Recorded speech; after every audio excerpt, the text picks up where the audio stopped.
The year was still 2003 and I was still playing KOTOR, but watching the unskippable and perfect Attack of the Clones on full screen DVD when I needed a break. As much as I loved Attack of the Clones, I think KOTOR grabbed me more than what was at the time the latest entry in the Star Wars saga. Why? Well, I think in large part it was the characters in the game. They felt more real than any supporting characters in gaming up to that point, at least from what I saw. And you could interact with them to an impressive degree, getting their opinions on things, asking them to craft something for you, following up on past conversations, and so on. Sporting top-notch voice acting with personalities that challenged your character because they, actually had views of their own. Basically, this living world was populated by living people, and what BioWare got right should serve as a teaching moment for storytellers, in this case, character with a capital C. By the way, as a reminder from part 1, Patient Gamer here on YouTube was kind enough to let me use their gameplay footage. So if you haven't ever played Knights of the Old Republic and you'd be interested in watching a good playthrough, please hit them up. Also, I should say, this will be like part 1 where it's pretty spoiler safe, but we will be getting into character motivation and history, just early stuff that you'll find out for yourself in the game. But if you want to experience it for yourself as cold as possible, I'd go ahead and turn back here and come back later. But don't worry, I'll be leaving big story points alone. A cast of companions is standard for RPGs, and the one that accompanies you stands out. First, we have everyone's favorite simmering pot of self-resentment, Carth Onasi. A decorated veteran of the Mandalorian Wars, Carth has seen more than his fair share of fighting by this point. Trask Ulgo, rest in peace, calls him one of the Republic's best pilots. Normally, he would be a life-saving ally for someone who's found themselves stuck behind enemy lines like your character does, but Carth ends up being kind of the opposite. You see, he has trust issues, and he immediately starts questioning you as to your role within the Republic fleet, how you survived the battle, etc. I mean, I have to expect the unexpected, just to be safe. It gets kind of annoying to the point where you have the option to snap back at him and tell him to just go away if he doesn't trust you, but he has difficulty trusting people for a reason. You see, Carth's mentor was a man called Saul Kareth. Shortly after Revan and Malak began their conquest of the Republic, he went up to Carth and began talking to him about survival and being on the losing side, but Carth didn't think much of it. Turns out he dropped the ball, because Saul then went on to defect and give the Sith codes to bypass the Republic's defenses, giving them a perfect opening to destroy part of their fleet in a real Pearl Harbor moment. Saul later oversaw the relentless bombing of Carth's homeworld, where his wife and son were. I'm not gonna stop, him. I could have stopped it all. I blame Saul, not myself. I was stupid and I ignored the danger. Had he kept his guard up, all that may not have happened. Consequently, he stops to ask questions the player may take for granted, specifically when it comes to the Jedi and why they do what they do. An audience with the Jedi Council? It's pretty unusual for someone who isn't even a Jedi. What's this about, Bastila? Some may find it bothersome.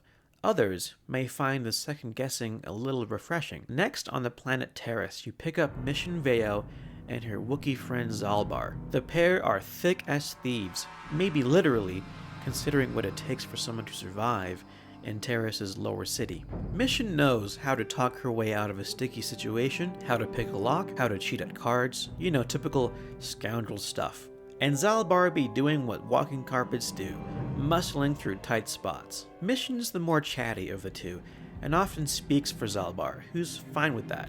Say, I don't recognize you, and I know pretty much everyone in the lower city. You must be new down here.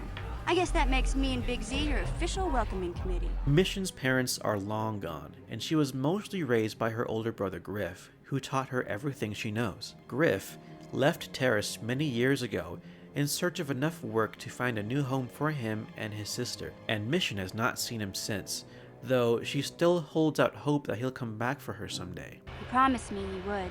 For now, Zalbar, or Big Z as she calls him, is her family. And he's good family for a teenager living on the streets, having a lot of experience under his belt. Far from home, Zalbar finds it too painful to even speak of his past. Even so, he is loyal to his friends to the end. Someone else who calls Kashyyyk home, who didn't originally belong, is Jolee Bindo, former Jedi Padawan and current recluse. He earned his wisdom the hard way, having gone through the terrible Sith War decades ago, Jolie lost people, some due to mistakes he made, and he found that he was not able to forgive himself. Add to that some complicated history with the Jedi Order itself, and he found it too difficult to stay, and chose to walk away from it all. He eventually found himself on Kashyyyk, and chose to forget and be forgotten, until you come along and show him that maybe there are some things worth fighting for again. Oh, I get it.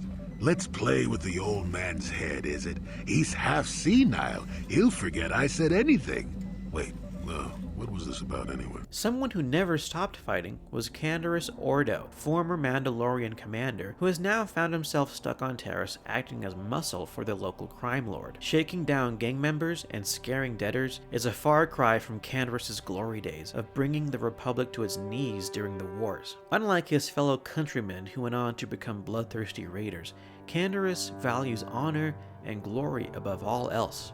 It's the challenge of the battle. Consequently, he holds no ill will toward Revan or Malak for defeating his people. Yeah, we lost. But there is no shame in it. It was not your ships, or your men, or your vaunted fight for freedom that won this, the final battle of the war. It was by the actions of one person, the Jedi Revan, that you prevailed.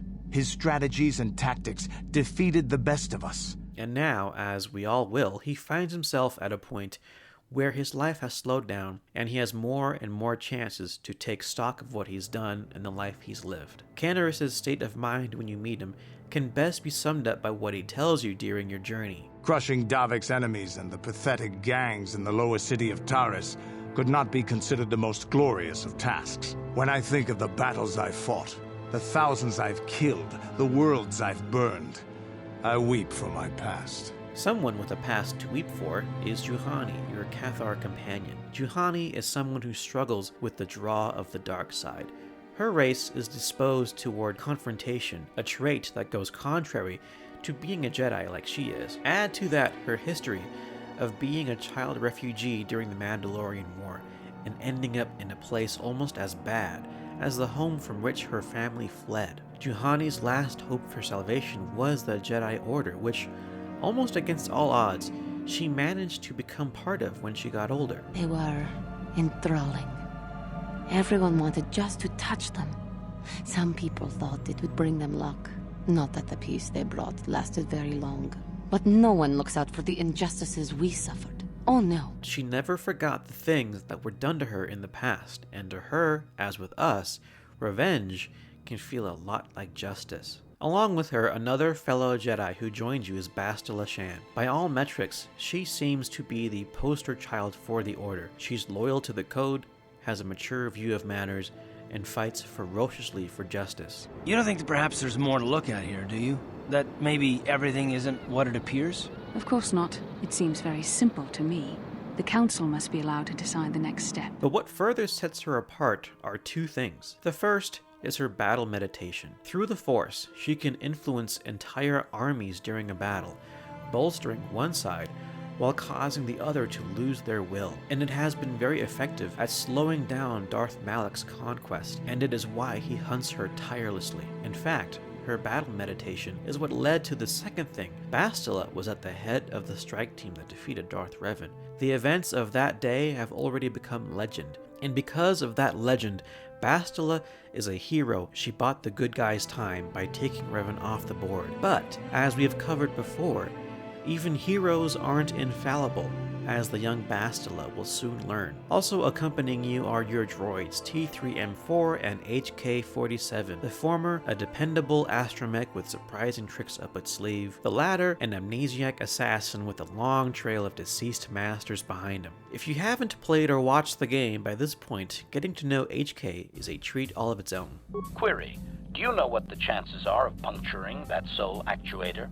I would have congratulated my master were he not sizzling and incoherent at the time. Observation: no doubt my sale price was quite cheap, leading to Yukalaka's purchase.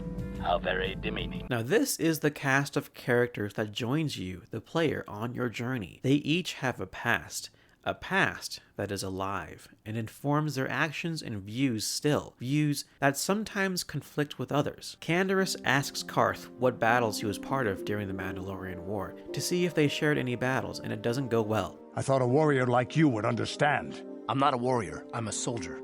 There's a difference. Warriors attack and conquer, they prey on the weak. Soldiers defend and protect the innocent, mostly from warriors. Nice speech. I bet you tell yourself that every night so you can sleep. But I accept who and what I am. Jolie shoots Bastila down whenever she inevitably tries to convince him to come back to the Jedi Order. You command the Force. Without the guidance of the Council, how can you avoid falling to the dark side? Well, I've managed to avoid it the last 20 years or so. Mission gets mad at Karth for implying she needs somebody to look out for her. Big C's my friend, not my babysitter. Geez, I come ask you a question, you give me a lecture. Don't you snap at me, Missy. You want a lecture? How's this? Only bratty little children fly off the handle because of a simple comment. I don't have to listen to you, Karth.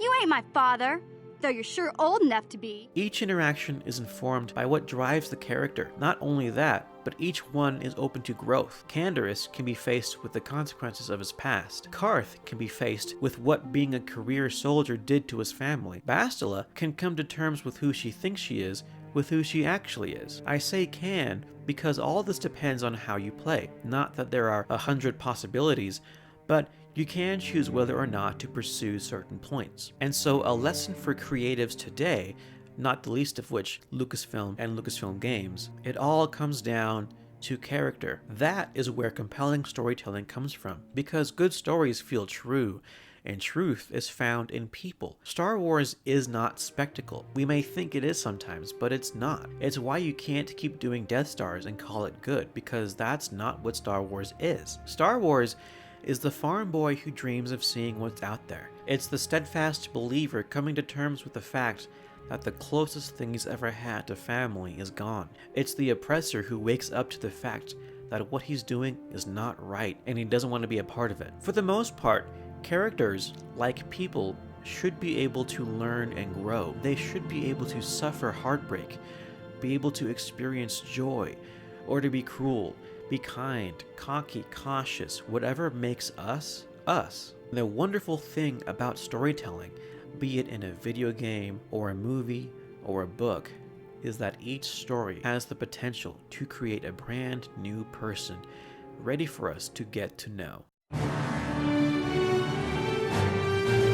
Well, that does it for my Knights of the Old Republic 20-year celebration, and I just want to take a second to say thank you to all of you. It's been a delight getting to know some of you through your comments so far. You've left so many interesting and insightful and supportive things on my videos, and I've been really appreciative of that. When I started this channel not too long ago, I didn't expect much, but you've all helped make it worth the time that I take away from other things to make these happen, and it's been really awesome. If you haven't already, go ahead and grab a like and a subscribe on your way out. If you enjoyed my video on how I'd tweak Attack of the Clones to make it a little better, I may have notes on yet another Star Wars film in that vein you might like soon. But for now, stay tough, and stop by again sometime.